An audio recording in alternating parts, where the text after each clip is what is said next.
ഇപ്പം ഇന്ന് നമ്മൾ സംസാരിക്കുന്നത് പൊതുവെ ആളുകൾക്കുള്ള ഒരു പ്രശ്നമാണ്.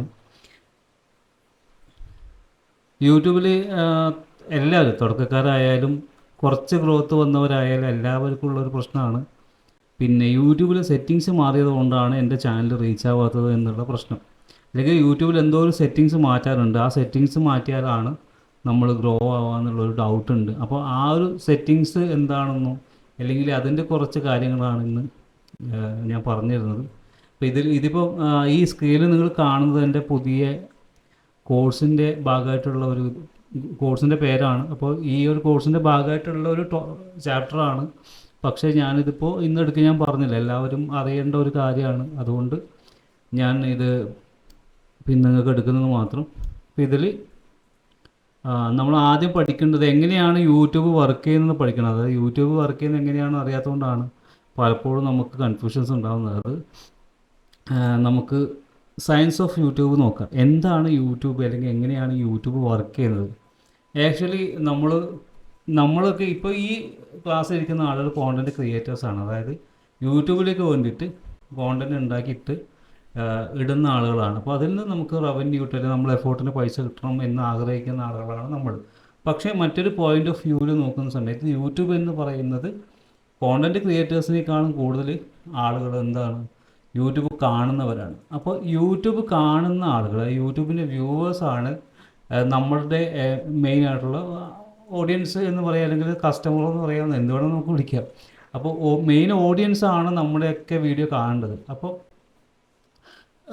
യൂട്യൂബിൽ മില്യൺ അല്ലെങ്കിൽ ബില്യൺ കണക്കിന് മില്യൺ അല്ല ബില്യൺ കണക്കിന് വീഡിയോസ് ഉണ്ട്. ഒരു ഡെയിലി ഓരോ ദിവസവും ഇഷ്ടംപോലെ യൂട്യൂബിലേക്ക് വീഡിയോസ് അപ്ലോഡ് ചെയ്യപ്പെടുന്നുണ്ട്. ഈ അപ്ലോഡ് ചെയ്യപ്പെടുന്ന വീഡിയോസ് എങ്ങനെയാണ് ഡിസ്ട്രിബ്യൂട്ട് ചെയ്യുന്നത്, അതായത് ആളുകളിലേക്ക് എത്തിക്കുന്നത് എങ്ങനെയാണെന്നാണ് പഠിക്കേണ്ടത്. അപ്പോൾ ഇതിൽ ഞാൻ ഒരു ചാർട്ട് കൂടി കാണിക്കാം. ഇത് കാണിക്കുന്നതോട് കൂടി നിങ്ങൾക്ക് കുറച്ച് കൺഫ്യൂഷൻ വരും. ഹൗ യൂട്യൂബ് വർക്ക്സ്, എങ്ങനെയാണ് യൂട്യൂബ് വർക്ക് ചെയ്യുന്നത് നല്ലതാണ്. ഇനി ഇതാണ് സംഭവം. അപ്പോൾ ഇത് കാണുമ്പോൾ നിങ്ങൾക്ക് ചെറുതായിട്ടൊരു പേടിയൊക്കെ വരും, അയ്യോ ഇത്രയും വലിയ സംഭവങ്ങളൊക്കെ ഉണ്ടോ എന്നുള്ളത്. ഇത് ഞാൻ ഇതിനെ കുറച്ചുകൂടി സിമ്പിളാക്കിയിട്ട് പറഞ്ഞുതരാം, നിങ്ങൾക്ക് മനസ്സിലാവുന്ന രീതിയിൽ പറഞ്ഞുതരാം. എന്നാലും ഇത് കാണിച്ചൊന്ന് പേടിപ്പിക്കണ്ടേ. ഇത് കാണിക്കുമ്പോൾ ഇതിൽ വീഡിയോ കോർപ്പസ് എന്നുള്ളത് ആദ്യം നിങ്ങൾ കാണുന്നത് മില്യൺസ് എന്ന് പറയുന്നത് ഈ ഫസ്റ്റിൽ നിങ്ങൾ കാണുന്നുണ്ടാവും, ഗ്രീൻ കളറിൽ കാണുന്ന വീഡിയോ കോർപ്പസ് എന്ന് പറയുന്ന സംഭവം ആദ്യത്തേത്. ഇതെന്ന് പറയുന്നത് യൂട്യൂബിൽ അവൈലബിൾ ആയിട്ടുള്ള വീഡിയോസിൻ്റെ ശേഖരത്തിനെയാണ് നമ്മൾ വീഡിയോ കോർപ്പസ് എന്ന് പറയുന്നത്. അപ്പോൾ ഈ വീഡിയോ കോർപ്പസിൻ്റെ കാൻഡിഡേറ്റ് ജനറേഷൻ എന്ന് പറയുന്ന ഒരു പരിപാടിയുണ്ട്. അതിൽ നിന്ന് കുറച്ച് വീഡിയോസിന് എടുക്കും, എന്നിട്ട് എന്ത് ചെയ്യും, അതിൽ നിന്ന് 100 എടുത്ത് പിന്നെ റാങ്കിങ് ചെയ്തിട്ട് അതിൽ നിന്ന് ഡസൻസ്, അതായത് 10-20 വീഡിയോസാണ് എന്ത് ചെയ്യുന്നത് ആളുകളുടെ മുന്നിലേക്ക് എത്തപ്പെടുന്നത്. ഇതാണ് ഇതിൽ യൂട്യൂബിൽ വർക്ക് ചെയ്യുന്ന ഒരു അൽഗോരിതത്തിൽ സിസ്റ്റം എന്ന് പറയുന്നത്. കോർ അൽഗോരിതം ഇങ്ങനെയാണ് വർക്ക് ചെയ്യുന്നത്. വീഡിയോ ഫീച്ചർ ഇതൊക്കെയാണ്. ഇതൊന്നും പറഞ്ഞാൽ നിങ്ങളുടെ തലയിൽ കയറില്ല എന്നെനിക്കറിയാം. അപ്പം നിങ്ങൾക്ക് തലയിൽ കയറുന്ന രൂപത്തിൽ പറയണമെന്നുണ്ടെങ്കിൽ ഞാനൊരു ഉദാഹരണത്തിലൂടെ പറഞ്ഞുതരാം, അപ്പം മാത്രമേ എനിക്ക് മനസ്സിലാവുള്ളൂ. ഈ കാണുന്നത് സൂപ്പർ മാർക്കറ്റാണ്. സൂപ്പർ മാർക്കറ്റിൽ പല വിധത്തിലുള്ള സാധനങ്ങൾ നമുക്ക് കാണാൻ പറ്റും. അതായത് വലിയ സൂപ്പർ മാർക്കറ്റ്, ചെറിയ നമ്മൾ കാണുന്ന സൂപ്പർ മാർക്കറ്റല്ല, ഒരുപാട് ഐറ്റംസ്, അതായത് സ്പോർട്സ് ഐറ്റംസ് അടക്കം എല്ലാ തരത്തിലുള്ള ഐറ്റംസും ഉള്ള വലിയൊരു സൂപ്പർ മാർക്കറ്റാണ് നമ്മൾ ഈ കാണുന്നത്. അപ്പോൾ ഇങ്ങനൊരു സൂപ്പർ മാർക്കറ്റ് ഉള്ള സമയത്ത് സ്വാഭാവികമായിട്ടും നമ്മൾ അതിൻ്റെ ഉള്ളിലേക്ക് കയറി പോകുമ്പോൾ എന്ത് എടുക്കണം എന്നുള്ളൊരു കൺഫ്യൂഷൻ ഉണ്ടാവും. പിന്നെ ഈ ലേറ്റസ്റ്റ് ആയിട്ടുള്ള, അതായത് ഇന്ത്യയിലെ പുറത്തൊക്കെ ഇപ്പോൾ ആളില്ലാത്ത, അതായത് നമുക്ക് സാധനങ്ങൾ എടുത്ത് തരാനോ ബില്ല് ചെയ്യാനോ ആളില്ലാത്ത സൂപ്പർ മാർക്കറ്റ്സുകളാണ് ഇനി വരാൻ പോകുന്നത്. AI ഡ്രിവൺ ആയിട്ടുള്ള കുറേ സിസ്റ്റംസ്, അതായത് AI ആയിരിക്കും ഇതിൻ്റെ എല്ലാ പരിപാടികളും ചെയ്യാം. AIയിലൂടെ നമുക്ക് പിന്നെ ബില്ലിങ് ചെയ്യാം, അങ്ങനെയുള്ള എല്ലാ പരിപാടികളും ചെയ്യാം. അപ്പോൾ അതിന് കുറച്ചുകൂടി അഡ്വാൻസ് ആക്കിയിട്ട് നമുക്ക് പറയാമെന്നുണ്ടെങ്കിൽ ഈ സൂപ്പർ മാർക്കറ്റിലുള്ള പ്രൊഡക്റ്റുകളൊക്കെ തന്നെ എല്ലാം തന്നെ നമ്മുടെ യൂട്യൂബിലുള്ള പിന്നെ ഒരു വീഡിയോസായിട്ട് നമുക്ക് കാണാം. അത് ഈ കാണുന്ന മുഴുവൻ യൂട്യൂബിലുള്ള വീഡിയോസാണ്. അപ്പോൾ ഈ യൂട്യൂബിലുള്ള വീഡിയോസ് ആണെങ്കിൽ നമുക്ക് ഈ റാക്ക് എന്ന് പറയുന്നത്, ഇത് നമുക്കിപ്പോൾ കാണുന്നത് സ്റ്റാറ്റിക് ആണ്. സ്റ്റാറ്റിക് മീൻസ് ഈ മാറ്റങ്ങളൊന്നുമില്ല, അതായത് വെച്ചെടുത്ത് അതുപോലെ നിൽക്കുന്ന റാക്കാണ്. ഓക്കെ, ഇതൊക്കെ നമ്മൾ പണ്ട് മുതലേ കണ്ടുവരുന്ന ട്രഡീഷണൽ ആയിട്ടുള്ള പരിപാടി. പക്ഷെ നമ്മൾ ഇതിന് എന്ത് ചെയ്യുന്നു, കുറച്ചുകൂടി ഒരു അടുത്ത ജനറേഷൻ അല്ലെങ്കിൽ 10 കൊല്ലം കഴിഞ്ഞിട്ടുണ്ടാവാൻ സാധ്യതയുള്ള രീതിയിലേക്ക് പറയാം. അത് യൂട്യൂബിൻ്റെ കേസിൽ വരുമ്പോൾ കറക്റ്റാവും. അപ്പോൾ ഇവിടെ സംഭവിക്കുന്നത് നമ്മൾ സൂപ്പർ മാർക്കറ്റിലേക്ക് കയറുമ്പോൾ, അതായത് കയറി ചെല്ലുമ്പോൾ തന്നെ സംഭവിക്കുക എന്താണെന്ന് വെച്ചാൽ ഈ റാക്കുകൾ കസ്റ്റമൈസ് ആവുമെന്ന് വിചാരിക്കാം. അതായത് കസ്റ്റമൈസ് ആവുമെന്ന് പറഞ്ഞാൽ നമ്മൾ ഐഡൻറ്റിഫൈ ചെയ്ത് കഴിഞ്ഞാൽ എന്ത് ചെയ്യും, ആ റാക്കുകൾ കസ്റ്റമൈസ് ആയിട്ട് അല്ലെങ്കിൽ എന്തെങ്കിലും തരത്തിലുള്ള ഡിസ്പ്ലേസ് എന്ന് പറയാം, ഡിസ്പ്ലേയിൽ നമുക്ക് കാണാൻ പറ്റും എന്തൊക്കെ പ്രൊഡക്റ്റുകൾ എവിടെയൊക്കെ ഉണ്ടെന്നുള്ളത്. ആ കാണിക്കുന്ന പ്രൊഡക്റ്റ് എന്തായിരിക്കും, ആ കാണിക്കുന്ന പ്രൊഡക്റ്റ് നമ്മളെ താല്പര്യത്തിനുള്ളതായിരിക്കും. ഇതാണ് ഇതിൻ്റെ ബേസിക് ഐഡിയ. അതായത് നമ്മുടെ താല്പര്യത്തിനുള്ള പ്രൊഡക്റ്റുകളായിരിക്കും അവിടെ കാണിക്കുക. അപ്പോൾ എങ്ങനെയാണ് നമ്മുടെ താല്പര്യം മനസ്സിലാക്കുന്നത്? നമ്മൾ താല്പര്യം മനസ്സിലാക്കുന്നത് കഴിഞ്ഞ ദിവസങ്ങളിൽ അല്ലെങ്കിൽ കഴിഞ്ഞ ആഴ്ചകളിൽ നമ്മൾ ഈ സൂപ്പർ മാർക്കറ്റിൽ വന്നിട്ട് എന്തൊക്കെ വാങ്ങിച്ചു, ഏതൊക്കെ ഏരിയകളിൽ നമ്മൾ പോയി, അതുപോലെ നമ്മൾ എന്തൊക്കെ ആണ് പർച്ചേസ് ചെയ്തത്. ഈ ഡാറ്റ ഹിസ്റ്ററി മൊത്തം എന്തുണ്ടാവും, സൂപ്പർ മാർക്കറ്റിൻ്റെ ഈ എഐൻ്റെ കയ്യിലെങ്കിൽ ഈ സിസ്റ്റത്തിൻ്റെ അടുത്തുണ്ടാവും.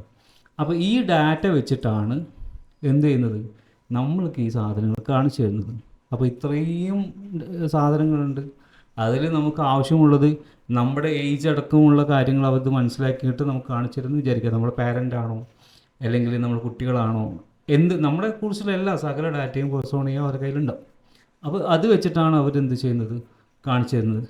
കൂടാതെ എന്ത് ചെയ്യുമെന്ന് പറഞ്ഞാൽ പുതിയതായിട്ട് അവൈലബിൾ ആയിട്ടുള്ള നമ്മുടെ ഇൻട്രസ്റ്റിനോട് മാച്ച് ആവുന്ന രീതിയിലുള്ള ചില സാധനങ്ങൾ കൂടി നമുക്ക് കാണിച്ചു തരും. അതായത് നമ്മൾ ആദ്യമായിട്ട് കാണുന്നതായിരിക്കും. കഴിഞ്ഞ ദിവസം നമ്മൾ ഒരു ബിസ്ക്കറ്റ് വാങ്ങിച്ചു, ഒരു നട്ട്സുള്ള ബിസ്ക്കറ്റ് വാങ്ങിച്ചു. ആ പുതിയൊരു കമ്പനി നട്ട്സും ഈത്തപ്പഴമൊക്കെയുള്ള ഒരു പുതിയ ബിസ്ക്കറ്റ് ഇറക്കി. ഇപ്പോൾ കഴിഞ്ഞ നമ്മുടെ ഹിസ്റ്ററി വെച്ച് നോക്കുമ്പോൾ നമ്മൾ നട്ട്സുള്ള ബിസ്ക്കറ്റ് ഇഷ്ടപ്പെട്ട ആളാണ്. അതുകൊണ്ട് ഈ ഡേറ്റ്സ് കൂടി ഉണ്ടെങ്കിൽ ചിലപ്പോൾ ആൾ വാങ്ങാൻ സാധ്യതയുണ്ട് എന്ന് തോന്നിയിട്ട് അതിനെ കൂടി കാണിച്ചിരും. അങ്ങനെയൊരു സിസ്റ്റം. ബേസിക്കലി ഇതാണ് യൂട്യൂബിൻ്റെ അൽഗോരിതം റെക്കമെൻഡേഷൻ സിസ്റ്റം. ഇതുപോലെയാണ് യൂട്യൂബ് വർക്ക് ചെയ്യുന്നത്. അതാണ് നമ്മൾ നേരത്തെയുള്ള ചാർട്ടിൽ കണ്ടത്. നമുക്ക് ബാക്കിലോട്ട് പോകാം. ഇത് നമ്മൾ സൂപ്പർ മാർക്കറ്റിൽ നിന്ന് കാൻഡിഡേറ്റ് ജനറേഷൻ എന്ന് പറയുന്നത് എന്താണ്, ഈ പറഞ്ഞ പോലെ മൊത്തത്തിലുള്ള സാധനങ്ങളെ ഒന്ന് ഷോർട്ട് ചെയ്യും. അതായത് നമുക്ക് ആവശ്യമുള്ള ഹിസ്റ്ററി എടുക്കും, പിന്നെ അതർ കാൻഡിഡേറ്റ് സോഴ്സസ്, അതായത് നമ്മൾ ലൈക്ക് ചെയ്തത് അങ്ങനെയുള്ള കാര്യങ്ങളൊക്കെ എടുക്കും. അതിനെ ഒന്ന് ചെറുതായിട്ട് എന്ത് ചെയ്യും, ഗ്രൂപ്പ് ചെയ്തിട്ട് പിന്നെ നമുക്ക് അത് ഒരു 100 ആക്കി മാറ്റും.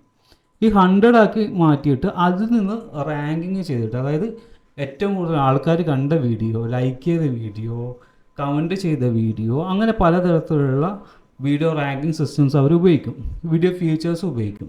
ഈ ഫീച്ചേഴ്സ് ഉപയോഗിച്ചിട്ട് അതിൽ നിന്നാണ് 10-20 വീഡിയോസ് നമ്മുടെ ഹോം സ്ക്രീനിലേക്ക് യൂട്യൂബ് കാണിക്കുന്നത്. ഇതാണ് ബേസിക്കലി അൽഗോരിതം. നമ്മൾ സൂപ്പർ മാർക്കറ്റിൻ്റെ കഥ പറഞ്ഞ പോലെ തന്നെയാണ് ഇതിലുള്ള പല സാധനങ്ങളും അപ്പുറം ഇപ്പുറം എടുത്തിട്ട് നമുക്ക് കാണിച്ചു തരും. ഇനി ആണ് അടുത്ത പാർട്ട് വരുന്നത്. അടുത്ത പാർട്ടെന്ന് പറയുന്നത്, ഇപ്പോൾ ഇതിൽ കുറേ റാക്ക്, അതായത് സൂപ്പർ മാർക്കറ്റിലെ റാക്സിൽ പല പല പല പ്രൊഡക്ട്സ് ഉണ്ട്.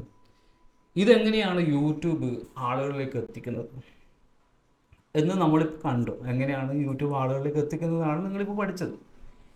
ഇതിൽ മറ്റൊരു കാര്യം കൂടി ഉണ്ട്. അതായത് ഈ കാണുന്ന ഓരോ പ്രൊഡക്റ്റും ഓരോ കമ്പനിയുടെയാണ്, അല്ലെങ്കിൽ ഓരോ വ്യക്തികളുടെ ആണെന്ന് പറയാം നമുക്ക് തൽക്കാലം. അപ്പോൾ ഈ ഓരോ വ്യക്തികളും ഇതിൻ്റെ ക്രിയേറ്റേഴ്സാണ്, അല്ലെങ്കിൽ ഇത് ഉണ്ടാക്കുന്ന ആൾക്കാരാണ്.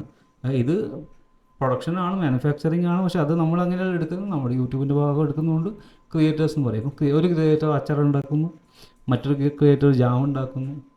ഇതൊക്കെ ഉണ്ടാക്കുന്ന സാധനങ്ങൾ എങ്ങനെയാണ് യൂട്യൂബ് ഐഡൻറ്റിഫൈ ചെയ്യുന്നത്? അവിടെയാണ് ഇതിന് മറ്റൊരു ഭാഗം കിടക്കുന്നത്. ഞാൻ പറഞ്ഞതുപോലെ ഇതിൽ പലതരത്തിലുള്ള ആളുകളുണ്ട്, പലതരത്തിലുള്ള പ്രൊഡക്ട്സ് ഉണ്ട്.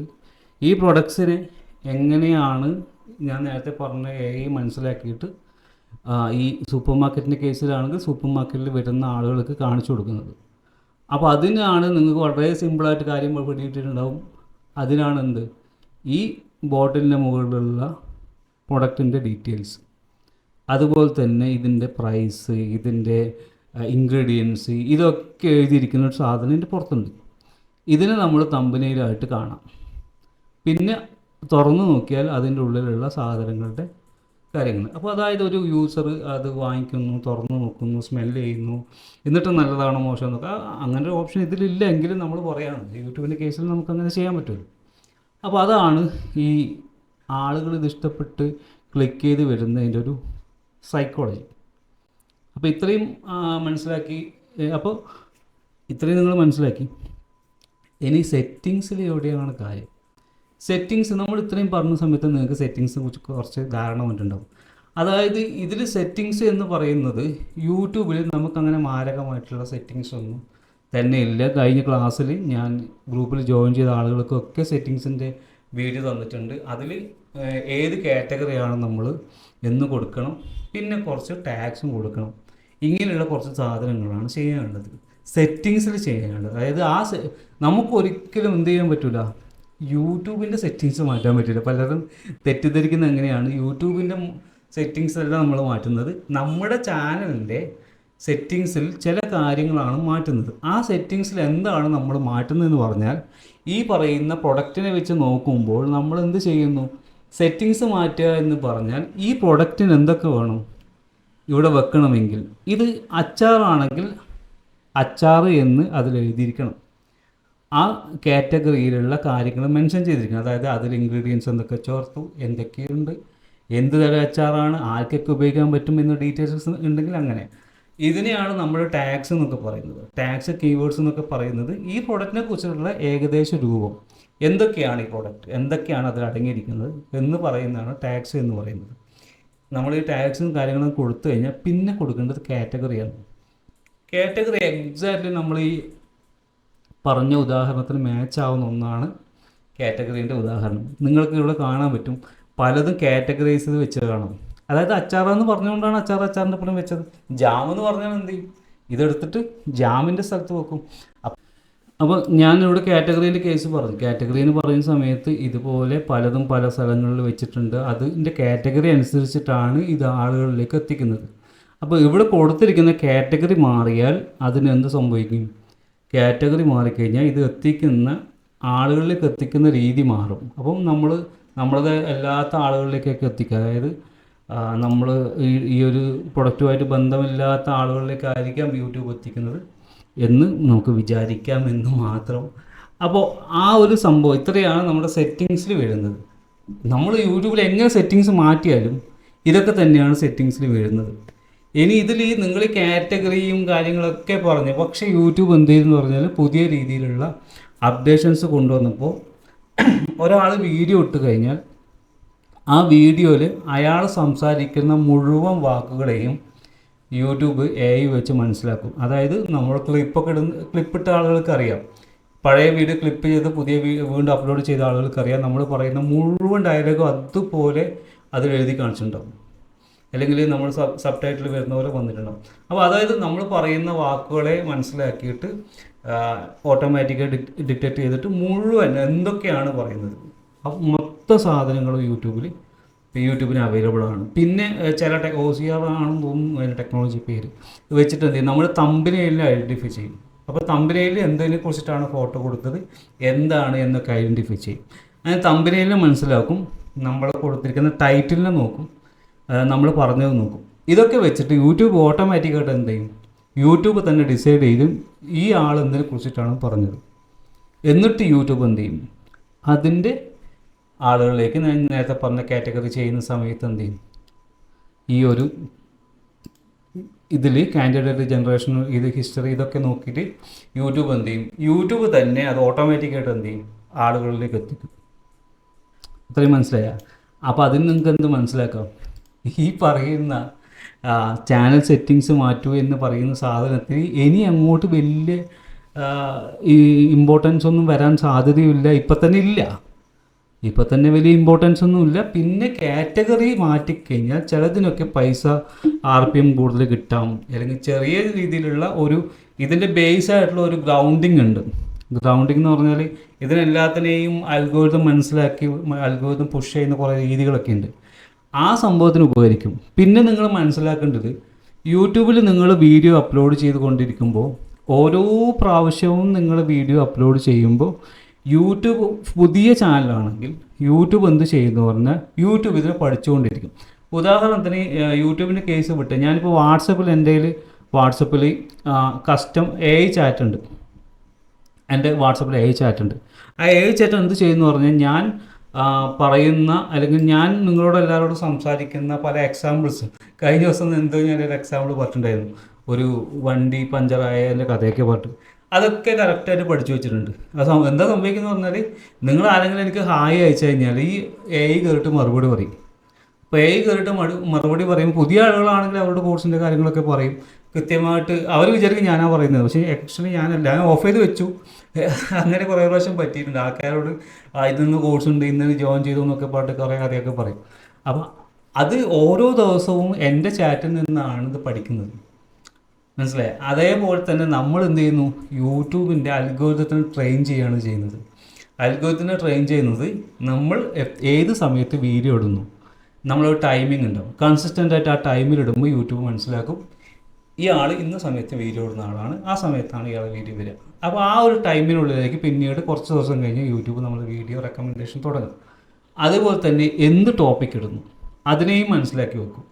അപ്പോൾ ഈ റെക്കമെൻഡേഷൻ സിസ്റ്റം ഞാൻ നേരത്തെ പറഞ്ഞില്ലേ, ഈ സാധനം അത് ഐഡൻറ്റിഫൈ ചെയ്ത് മനസ്സിലാക്കിയിട്ട് ഇങ്ങനെ റെക്കമെൻഡ് ചെയ്ത് തുടങ്ങിക്കൊണ്ടിരിക്കുന്ന സമയത്ത് നിങ്ങൾ എന്ത് ചെയ്യും, ഇന്നലെ വരെ കുക്കിംഗ് വീഡിയോ ഇട്ടാൻ പെട്ടെന്ന് എന്ത് ചെയ്യും, ഒരു റിയാക്ഷൻ വീഡിയോ ഇടും. അപ്പോൾ ഇതിന് മൊത്തം കൺഫ്യൂഷനും. അപ്പോൾ പോട്ടെ, റിയാക്ഷൻ എങ്കിൽ റിയാക്ഷൻ അതും ഒന്ന് ഡിസ്ട്രിബ്യൂട്ട് ചെയ്ത് വരുമ്പോൾ അടുത്ത ദിവസം ട്രാവൽ വീഡിയോ ഇടും. അപ്പോൾ കൺഫ്യൂഷൻ. ഇങ്ങനെ നിരന്തരമായിട്ട് ഇതിനെ മാറ്റുമ്പോൾ ഈ മൊത്തം അൽഗോരിതത്തിന് കൺഫ്യൂഷൻ ഉണ്ടാവും. ഇതെങ്ങനെയാണ് ഇവൻ്റെ സിസ്റ്റം എന്ന് മനസ്സിലാവുന്നില്ല. അപ്പോൾ സ്വാഭാവികമായിട്ടും ഇപ്പോൾ ഞാൻ പറഞ്ഞു ബില്യൺ കണക്കിന് വീഡിയോസ് യൂട്യൂബിൽ വരുന്നത് കൊണ്ട് യൂട്യൂബ് അൽഗോരിതം നമ്മളെ മാത്രം ഫേവറേറ്റ് അങ്ങനെ നിൽക്കൊന്നുമില്ല. യൂട്യൂബ് എന്ത് ചെയ്യും, ഒരുപാട് കൺഫ്യൂഷൻസ് ഉണ്ടാക്കുന്നുണ്ടെങ്കിൽ അൽഗോരിതം അതിനെ അങ്ങ് വിടും. പിന്നെ നിങ്ങൾ എന്ത് ഇട്ടാലും വലിയ മൈൻഡൊന്നും ആക്കില്ല യൂട്യൂബ് പറയും അവൻ്റെ വീഡിയോ മൈൻഡാക്കിയിട്ട് കാര്യമൊന്നുമില്ല. ഇതാണ് അവസ്ഥ. അങ്ങനെ സംഭവിക്കാം. ഇനി അല്ലെങ്കിൽ മറ്റൊരു കാര്യം സംഭവിക്കാവുന്നത്, യൂട്യൂബ് എന്ത് ചെയ്യുമെന്ന് പറഞ്ഞാൽ നമ്മളെ വീഡിയോസിനെ നമുക്ക് 1,00,000 വ്യൂസ് കിട്ടുന്നിരിക്കാം. ഈ 1,00,000 വ്യൂസ് കിട്ടിയിട്ട് അതിനാരൊക്കെ റെസ്പോണ്ട് ചെയ്ത് ലൈക്ക് ചെയ്തത് വലിയ ഇമ്പോർട്ടൻസ് അല്ലെങ്കിലും കമൻറ്റ് ചെയ്യുകയോ അല്ലെങ്കിൽ എൻഗേജ്ഡ് ആയിട്ട് ഫുള്ളായിട്ട് കാണുകയോ ഒക്കെ ചെയ്ത് കഴിഞ്ഞാൽ അടുത്ത വീഡിയോ യൂട്യൂബ് എന്ത് ചെയ്യും, ഈ പറഞ്ഞ ആളുകൾക്കൊക്കെ ഒന്ന് സെൻഡ് ചെയ്ത് നോക്കും. പക്ഷേ ഞാൻ നേരത്തെ പറഞ്ഞതുപോലെ നേരത്തെ എന്തോ ഭാഗ്യത്തിന് 1 lakh അടിച്ചു. ഇപ്പം കഴിഞ്ഞ ദിവസം തന്നെ ഒരാൾ വിളിച്ചിട്ടുണ്ടായിരുന്നു, മൂപ്പരുടെ വീഡിയോ എത്രയോ 10,000 എത്രയോ കയറി, മൂപ്പർക്ക് ഭയങ്കര സന്തോഷമാണ്. പക്ഷേ ഒറ്റ സബ് വരുന്നില്ല എന്നാണ് കംപ്ലയിൻറ്റ്. അതിൻ്റെ കാര്യം എന്താ വെച്ചാൽ ഈ പറഞ്ഞതാണ്. ഇപ്പോൾ ഇത്രയും ലക്ഷക്കണക്കിന് ആൾക്കാരിലേക്ക് എത്തി. അടുത്ത വീഡിയോ പോയപ്പോൾ നേരത്തെ 1,00,000 വീഡിയോ കണ്ട ആളുകൾക്ക് ചിലപ്പോൾ കൺഫ്യൂഷൻ ഉണ്ടാവും, ഇതാരാണ്. നമുക്കുണ്ടാവാറില്ല. നമ്മളിപ്പോൾ വീഡിയോ കാണുമ്പോൾ ഇതേതാ വീഡിയോ, ഞാൻ കണ്ടത് തന്നെയാണ്, ചിലപ്പോൾ കണ്ടതായിരിക്കും. റെക്കമെൻഡേഷനിൽ വരുമ്പോൾ നമുക്കൊരു കൺഫ്യൂഷൻ ഉണ്ടാകും, ചിലപ്പോൾ കണ്ടതായിരിക്കും, അല്ലെങ്കിൽ പിന്നെ നമുക്ക് പിന്നെ എവിടെ നിന്ന് ക്ലിക്ക് ചെയ്തിട്ട് വന്നേക്കും, അങ്ങനെ നമുക്ക് തന്നെ കൺഫ്യൂഷൻ. നമ്മളെ തമ്പിലേൽ നോക്കിയിട്ട് കാണും. പക്ഷേ ഈ ഒരു സംഭവം നമ്മൾ രണ്ടാമത്തെ റെക്കമെൻഡേഷനിൽ ആളുകൾ ഒന്നും ചെയ്യുന്നില്ല, മൈൻഡ് ചെയ്യുന്നില്ലെങ്കിൽ അതോട് തീർന്നു. പിന്നെ നമുക്ക് ആ 1 lakh കിട്ടിയതിന് ഗുണങ്ങളൊന്നും അവിടെ ഇല്ല, എല്ലാം തീർന്നു. 1 lakh കിട്ടി, അവിടെ കഴിഞ്ഞു. രണ്ടാമത് പിന്നെ നിങ്ങൾക്ക് അവിടെ ഓപ്ഷനൊന്നുമില്ല.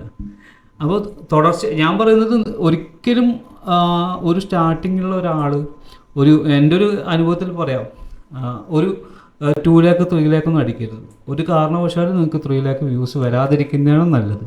വരാതിരിക്കട്ടെ എന്ന് നിങ്ങൾ പ്രാർത്ഥിച്ചു, എന്നാലും വേണ്ടില്ല. പക്ഷേ നിങ്ങൾക്ക് വരേണ്ടത് 3000 4000 5000 വ്യൂസൊക്കെ ആണെങ്കിൽ കുഴപ്പമില്ല.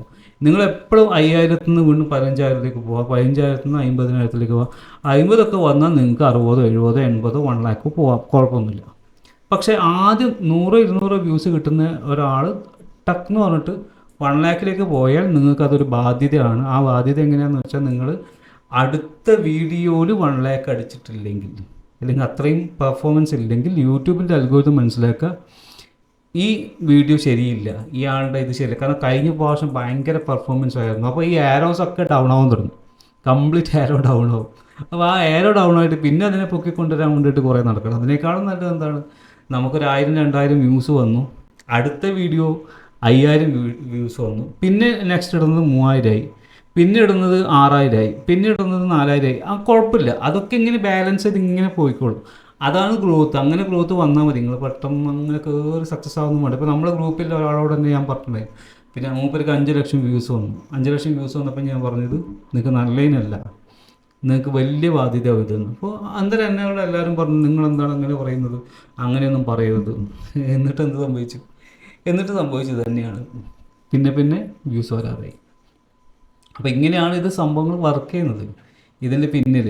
അപ്പോൾ ഞാൻ പറഞ്ഞത് നിങ്ങൾ സെറ്റിങ്സിലൊന്നും മാറ്റവും മാറ്റാതിരിക്കുകയോ, അതൊന്നൊരു വിഷയമല്ല. റെക്കമെൻഡേഷൻ ചെയ്യേണ്ടതാണെങ്കിൽ ഉറപ്പായിട്ടും ചെയ്യും. ഇനി ആളുകൾ കണ്ടിട്ട് എങ്ങനെയാണ് നിങ്ങളെ വീഡിയോനെ ഇൻട്രാക്ട് ചെയ്യുന്നത് അതുപോലെ ഇരിക്കും. ഇനി ഞാൻ നേരത്തെ പറഞ്ഞു നമ്മൾ അൽഗോരിതത്തിന് ട്രെയിൻ ചെയ്തുകൊണ്ടിരിക്കുകയാണെന്ന് പറഞ്ഞു. ഇവിടെയാണ് നമ്മൾ ആ ഷോർട്സ് ഇടുന്ന കാര്യം എപ്പം പറയുന്നത്. അതായത് ഈ ഷോർട്സിൻ്റെ ഇവർ പറയുന്നത്, യൂട്യൂബ് പറയുന്നത് ഷോർട്സിൻ്റെ അൽഗോരിതം സെപ്പറേറ്റ് ആയിട്ടും ലോങ്ങിൻ്റെ അൽഗോരിതം സെപ്പറേറ്റ് ആയിട്ടാണ് പോകുന്നതെന്നാണ് യൂട്യൂബ് പറയുന്നത്. അതായത് രണ്ടും തമ്മിൽ പ്രശ്നം ഉണ്ടാക്കില്ല എന്നാണ് പറയുന്നത്. പക്ഷേ അവരുടെ പ്രശ്നം ഉണ്ടാക്കുന്ന വെച്ചാൽ വ്യക്തമായിട്ടുള്ളൊരു ഇതെന്ന് പറഞ്ഞാൽ, ഇപ്പം നമ്മൾ ഒരു ഷോർട്ട് അപ്ലോഡ് ചെയ്തു, അതിൽ 1500-2000 പേരിലേക്ക് പോയി. നമ്മൾ ലോങ് അപ്ലോഡ് ചെയ്തു, 150 പേരിലേക്ക് പോയി. സ്വാഭാവികമായിട്ടും അവിടെ ഡാറ്റ അനലൈസ് ചെയ്ത് നോക്കുന്ന സമയത്ത് ഇൻട്രസ്റ്റ് നോക്കുമ്പോൾ, അതായത് ആളുകളുടെ താല്പര്യം നോക്കുമ്പോൾ, യൂട്യൂബിന് മാത്രമല്ല നമുക്ക് പോലും മനസ്സിലാവും എന്താണ് ആളുകൾക്ക് താല്പര്യം ഷോർട്സിനോടാണ് എന്ന് നമുക്ക് വരെ തോന്നിപ്പോകും. അപ്പം അങ്ങനത്തെ ഒരു കേസിൽ 10 ഷോർട്സ് അപ്ലോഡ് ചെയ്തപ്പോൾ ഓരോ ഷോർട്സിനും 2000 വ്യൂസ് വെച്ച് വന്നാൽ 20,000 വ്യൂസ് അവിടെ കയറി. അതേ സമയത്ത് നിങ്ങൾ 10 ലോങ് വീഡിയോ അപ്ലോഡ് ചെയ്തിട്ട് ഓരോ വീഡിയോസിനും 200 വ്യൂസ് വെച്ച് വന്നാൽ പോലും നമുക്ക് 2000 പേരുള്ളൂ, ബാക്കി 18,000 വ്യൂസ് അവിടെ ഷോർട്ടാണ്. ആ സമയത്ത് അൽഗോരിതം മനസ്സിലാക്കുന്നത് ഷോർട്സിൻ്റെ ഓഡിയൻസാണ് ഈ ആൾക്ക് കൂടുതലുള്ളത്. അതുകൊണ്ട് കൂടുതൽ ഷോർട്സിനെ തന്നെ പ്രൊമോട്ട് ചെയ്താൽ ആർക്കും സന്തോഷമാവും, നമുക്ക് സന്തോഷമാവും, നമുക്ക് ക്ലിക്ക് വരുമ്പോൾ. അപ്പോൾ അൽഗോരിതത്തിന് കുറ്റം പറഞ്ഞിട്ട് കാര്യമില്ല. കാരണം ഞാനിതിങ്ങനെ കൃത്യമായിട്ട് പറയാൻ കാരണം ഞാനൊരു പ്രോഗ്രാമറാണ് ബൈ പ്രൊഫഷൻ. ഞാൻ ഒരു IT ഫീൽഡിൽ ഉണ്ടായതാണ്. നമ്മൾ പ്രോഗ്രാം ചെയ്യുന്ന സമയത്ത് ചില സമയത്ത് ഇങ്ങനത്തെ കാര്യങ്ങളൊക്കെ സംഭവിക്കും. ഇപ്പോൾ ഒരു ലാബിൻ്റെ ഒരു സോഫ്റ്റ്വെയറായിട്ട് ബന്ധപ്പെട്ടിട്ട് ഞാനാണ് അതിന് മെയിൻ ഈ ഡാറ്റാബേസിൻ്റെ ഇതൊക്കെ കോഡിംഗ് ഒക്കെ ചെയ്തത്. അത് ഭയങ്കര കോംപ്ലക്സ് ആണ്. ഇതുപോലെ ഒന്നിന്നെടുത്ത് മറ്റേലേക്ക് പോയി, അവിടെ നിന്നെടുത്ത് മറ്റേലേക്ക് പോയി, അങ്ങനെ കുറേ ഇതിൽ നിന്നാണ് ഒരു റിപ്പോർട്ട് തയ്യാറാകുന്നത്. അപ്പോൾ നമ്മളിതിൽ എഴുതി വെച്ച ഒരു അൽഗോരിതം ഉണ്ട്.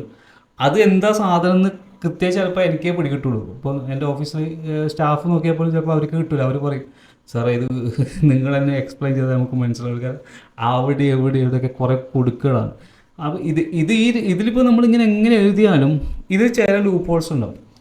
അത് നമ്മൾ വിചാരിക്കുന്ന പോലെ ആയിരിക്കും നടക്കുക. നമ്മൾ അതിന് ഏറ്റവും സിമ്പിളായിട്ടുള്ള ഉദാഹരണം, ഞാൻ ഇന്നിപ്പോൾ ഒരു വീഡിയോ ചെയ്തു, AI ഒരു വീഡിയോ ട്രൈ ചെയ്തു. അപ്പോൾ എൻ്റെ പ്രോംപ്റ്റ് ഇങ്ങനെയായിരുന്നു, ഈ ആൾ ഗേറ്റ് തുറന്ന് ഉള്ളിലോട്ടേക്ക് പോകണം, എന്നിട്ട് ആ വീടിൻ്റെ അങ്ങോട്ട് നടത്തിട്ട് പോകണം എന്നായിരുന്നു പ്രോംപ്റ്റ്. അപ്പോൾ ആ പ്രോംപ്റ്റ് കറക്റ്റാണ്, നമ്മളെ സംബന്ധിച്ച് കറക്റ്റാണ്. ഗേറ്റ് തുറന്ന് ഉള്ളിലേക്ക് പോയി അയാൾ നടന്ന് പോകണം എന്നായിരുന്നു പ്രോംപ്റ്റ്. ഗേറ്റ് തുറന്നു. അവിടെ പ്രശ്നം എന്ത് പറ്റിയെന്ന് പറഞ്ഞാൽ ഗേറ്റ് തുറന്നത് ഉള്ളിലേക്കല്ല പുറത്തേക്കാണ്. അതായത് അയാൾ നേരെ പോയി ഗേറ്റിൻ്റെ അപ്പുറത്തേക്ക് പോയിട്ട് തള്ളിയിട്ട് ഗേറ്റ് പുറത്തേക്ക് തുറന്നു, വീണ്ടും ഇപ്പുറം വന്നിട്ട് നടന്നിട്ട് അങ്ങോട്ട് പോയി. അത് അവിടെ എന്ത് പ്രശ്നം പറ്റിയെന്ന് പറഞ്ഞാൽ ഈ പ്രോംപ്റ്റ് അത് AI മനസ്സിലാക്കിയത് ആ രൂപത്തിലാണ്. കാരണം AI ചെറിയ കുട്ടികളെ പോലെ തന്നെ ഡയറക്റ്റാണ് ഈ കാര്യങ്ങൾ മനസ്സിലാക്കുക. നമ്മൾക്കല്ലേ അറിയുള്ളൂ ഇത് പിന്നെ അങ്ങനെയല്ല പോകേണ്ടത്. പുറത്തു നിന്ന് വീടിൻ്റെ ഭാഗത്തേക്ക് ഗേറ്റ് തള്ളി തുറന്ന് കയറി പോകണം എന്നാണ് കറക്റ്റ്. പിന്നെ ഞാൻ എന്ത് ചെയ്തു, എനിക്ക് മനസ്സിലായി ഇതിങ്ങനെ പരിപാടി നടക്കുള്ളൂ. അപ്പോൾ ഞാൻ എന്ത് ചെയ്തു, ഞാൻ പ്രോംപ്റ്റിൽ മാറ്റം വരുത്തി ആൾ ഗേറ്റിൻ്റെ മുന്നിൽ നിന്ന് ഗേറ്റ് ഉള്ളിലേക്ക് തള്ളി ക്യാമറ നേരെ പിന്നിലാണ്, തലയുടെ പിന്നിലായിട്ട് വെച്ച് അയാൾ ഗേറ്റ് തള്ളി തുറന്ന് മുന്നോട്ട് പോകുമ്പോൾ ക്യാമറ അയാളുടെ കൂടെ തന്നെ പോകണം, എന്നിട്ട് അയാൾ ഇന്ന സ്ഥലത്ത് നിൽക്കണം എന്നൊക്കെ കറക്റ്റ് പറഞ്ഞു. എന്നിട്ട് വീടിൻ്റെ മുന്നിൽ പോയി നിൽക്കേണ്ടതാണ് സീൻ. ഇയാൾ ഓടി കയറിയിട്ട് വീടിൻ്റെ ഉള്ളിൽ കയറി, അതായത് വീടിൻ്റെ സ്റ്റെപ്പ് കിടന്നിട്ട് അങ്ങോട്ട് കയറി. അപ്പോൾ സ്റ്റെപ്പ് കിടന്ന് അങ്ങോട്ട് കയറണ്ട, അപ്പോൾ അവിടെയും പ്രശ്നം പറ്റി. അപ്പോൾ ഇതാണ് ബേസിക്കലി അൽഗോരിതം ആയാലും വർക്ക് ചെയ്യുന്നത്. ഇപ്പോൾ യൂട്യൂബിൻ്റെ ഒഫീഷ്യൽസ് പോലും പലപ്പോഴും ഇത് പറയുന്ന, ഞാൻ ഇതിനെക്കുറിച്ച് പറയുമ്പോൾ തന്നെ ഇപ്പം ഞാൻ സിംഗപ്പൂരിലുള്ള ഒരു ഈ യൂട്യൂബിൻ്റെ CEO ഉണ്ട്, മൂപ്പര് സംസാരിക്കുന്ന ഒരു പോഡ്കാസ്റ്റ് ഉണ്ട്.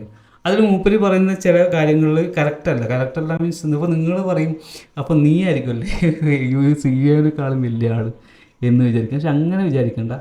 കാര്യം എന്താ വെച്ചാൽ നമ്മളൊക്കെ ഇത് സ്ഥിരമായിട്ട് അനലൈസ് ചെയ്യുന്ന ആൾക്കാരാണ്. നമ്മളായിരിക്കും ചിലപ്പോൾ അവർക്ക് മിസ്റ്റേക്ക് പറഞ്ഞു കൊടുക്കുക. പലപ്പോഴും ഗൂഗിളിനൊക്കെ തെറ്റ് തിരുത്തി കൊടുത്തിട്ട് ഈ മലയാളിയായ യുവാക്കൾക്ക് ലക്ഷങ്ങൾ കിട്ടിയിട്ടുണ്ട്.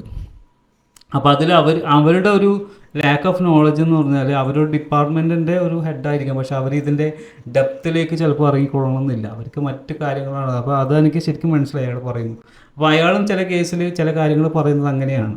അതിന് ഏറ്റവും വലിയ ഉദാഹരണം ഒന്ന് പറഞ്ഞത് ഈ നമ്മളെ പോഡ്കാസ്റ്റുകൾ, ലോങ് പോഡ്കാസ്റ്റുകൾ ക്ലിപ്പ് കട്ട് ചെയ്ത് നമ്മളെ ചാനലിൽ തന്നെ ഇടാം എന്ന് പറഞ്ഞിട്ടുണ്ട്. അവർ തന്നെയാണ് പറഞ്ഞത്. പക്ഷേ അതേ യൂട്യൂബ് തന്നെയാണ് ഇതിന് കോപ്പിറൈറ്റുള്ള റീയൂസ്ഡ് കണ്ടൻറ്റ് കൊടുക്കുന്നത്. അപ്പോൾ പിന്നെ അതിൻ്റെ CEO പറഞ്ഞതല്ല നടക്കേണ്ടത്. അപ്പോൾ അവിടെയും ഞാൻ പറഞ്ഞില്ലേ ഇതുപോലെ ചെറിയ സാധനങ്ങൾ അവിടെ ഇവിടെയൊക്കെ ഉണ്ട്. അപ്പോൾ ഇതാണ് ഞാൻ പറയുന്നത്. ഈ ഷോർട്സ് സ്ഥിരമായിട്ട് ഇടുന്ന ആളുകളുടെ അൽഗോരിതം ട്രെയിൻ ആവുന്നത് ഈ പറയുന്ന ആളുകളുടെ ഓഡിയൻസിന് ഷോർട്സിനെയാണ് കൂടുതൽ ഇഷ്ടമെന്നും അതുകൊണ്ട് ഷോർട്സാണ് റെക്കമെൻഡ് ചെയ്യേണ്ടതെന്ന് അൽഗോരിതം ട്രെയിനായിട്ട് അൽഗോരിതം ചെയ്യും. അപ്പോൾ നിങ്ങൾ എന്ത് ചെയ്യും, പെട്ടെന്ന് ഷോർട്സ് നിർത്തിയിട്ട് ലോങ് ആക്കുന്ന സമയത്ത് ഈ അൽഗോരിതത്തിന് കൺഫ്യൂഷനാവും. കാരണം ഷോർട്സ് ആണ് റെക്കമെൻഡ് ചെയ്യേണ്ടത്, ലോങ് അല്ല. അപ്പോൾ അങ്ങനെ വരുന്ന സമയത്ത് അത് സംഭവിക്കാമെന്ന് വെച്ചാൽ ലോങ്ങിനെ പിന്നെ റെക്കമെൻഡ് ചെയ്യാൻ ശ്രമിക്കും. അത് ചെറിയ രീതിയിൽ, അതായത് ഞാൻ പറയുന്നത് വളരെ കുറച്ച് നമ്പർ ഇംപ്രഷൻസും കാര്യങ്ങളൊക്കെ ആയിട്ട് പോകുള്ളൂ.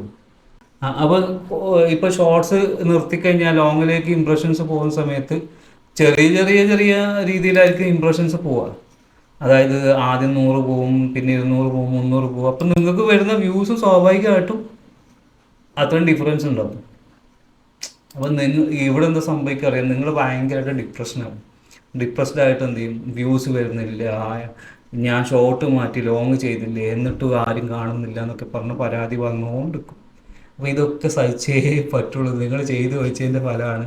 അപ്പോൾ നിങ്ങൾക്ക് അത് തിരിച്ച് കയറി വരണമെന്നുണ്ടെങ്കിൽ നിങ്ങൾ വീണ്ടും ചിലപ്പോൾ ടൈം എടുക്കും. ഈ അൽഗോരിതം എപ്പോഴാണ് ട്രെയിനായിട്ട് വരുന്നത്, അല്ലെങ്കിൽ നിങ്ങളുടെ വീഡിയോയുടെ പെർഫോമൻസ് അത്രയുണ്ട് എന്നുള്ളത്. എന്തൊക്കെ സംഭവിച്ചാലും എൻഡ് ഓഫ് ദി റിസൾട്ട് എന്ന് പറഞ്ഞാൽ ആളുകൾ കണ്ട് ഇഷ്ടപ്പെടണം. അപ്പോൾ ആളുകൾ കണ്ട് ഇഷ്ടപ്പെടുന്ന രൂപത്തിലല്ല നിങ്ങൾ വീഡിയോ ചെയ്യുന്നതെങ്കിൽ നിങ്ങൾ എന്തൊക്കെ കാണിച്ചാലും, എന്തൊക്കെ അൽഗോരിതം ട്രെയിൻ ചെയ്താലും, എന്തൊക്കെ സെറ്റിങ്സ് മാറ്റിയാലും ഇതിലൊന്നും സംഭവിക്കാൻ പോകുന്നില്ല. കാരണം നിങ്ങൾ വീഡിയോ കൊള്ളൂലെങ്കിൽ തീർക്കും. അപ്പോൾ വീഡിയോ കൊള്ളാത്തത് എന്തുകൊണ്ടാണെന്ന് വെച്ചാൽ ഈ വീഡിയോ ചെയ്യുന്ന രീതിയിൽ കുറേ കാര്യങ്ങളുണ്ട്. ആ കാര്യങ്ങൾ നമ്മൾ പഠിച്ച് ആ രൂപത്തിൽ ചെയ്താൽ മാത്രമേ ആ വീഡിയോ ആളുകൾക്ക് ഇഷ്ടപ്പെടുന്ന വീഡിയോ ആയിട്ട് മാറുള്ളൂ. അതിന് കുറേ കാര്യങ്ങൾ പഠിക്കാനുണ്ട്.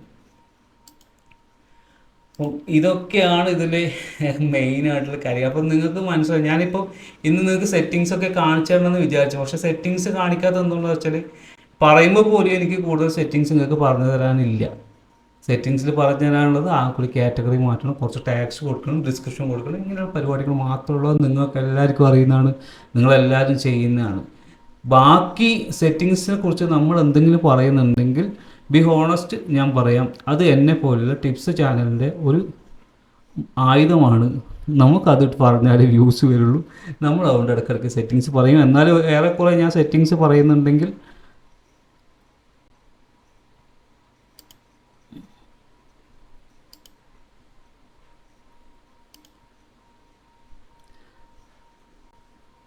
കേൾക്കുന്നില്ലെങ്കിൽ പറയണേ.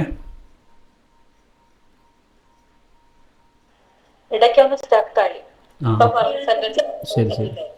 അപ്പോൾ ഞാൻ സെറ്റിങ്സിൻ്റെ കേസ് പറഞ്ഞത്, സെറ്റിങ്സ് എന്ന് പറഞ്ഞാൽ ചെറിയ ടീക്സ് ഉണ്ട്. അതായത് നമ്മൾ ഈ ടാക്സ് കൊടുക്കുന്ന അങ്ങനത്തെ ഒക്കെ ഉണ്ടെന്നുണ്ടെങ്കിലും അതിന് ഭയങ്കരമായിട്ട് വ്യൂസ് ഒന്നും വരില്ല. അതായത് ഞാൻ പറയുന്നത് നിങ്ങൾ സെറ്റിങ്സ് മാറ്റി എന്തെങ്കിലുമൊക്കെ ചേഞ്ചസ് ചെയ്തത് കൊണ്ട് നിങ്ങൾക്ക് ഭയങ്കരമായിട്ടൊരു 5000 10,000 വ്യൂസ് വരിക അങ്ങനെയൊന്നുമില്ല. അങ്ങനെ വരാൻ സാധ്യതയില്ല.